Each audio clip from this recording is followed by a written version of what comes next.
C'est la dernière attaque de chevaux recensée en Normandie, à Barenton dans le sud de la Manche. 2 poulinières sont retrouvées vendredi dernier avec des entailles de plusieurs dizaines de centimètres et des plaies jusqu'aux muscles. Elles ont survécu à cette agression nocturne. À Grèges, près de Dieppe, les faits se produisent au cœur de la journée en juin dernier. Cette éleveuse s'absente quelques heures. À son retour, une de ses juments est à l'agonie. Victime d'une attaque à l'acide, l'animal décède quelques heures plus tard.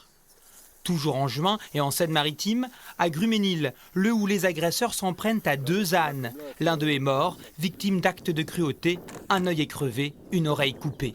On vient voir nos animaux dans les pâtures avec la boule au ventre parce que forcément on se dit que ça peut être partout et à n'importe quel moment.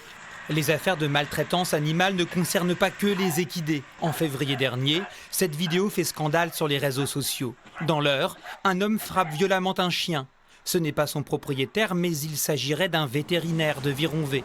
L'homme est finalement interpellé, placé sous contrôle judiciaire. Il est poursuivi pour sévices graves sur animal. Voici une autre image partagée plusieurs milliers de fois sur Internet. L'arrivée de ce lion sous-alimenté et mutilé dans un refuge du département de la Loire. Le félin avait été saisi par les autorités dans un cirque stationné à Vironvé dans l'Eure. L'association de défense animale One Voice a porté plainte. L'instruction est toujours en cours.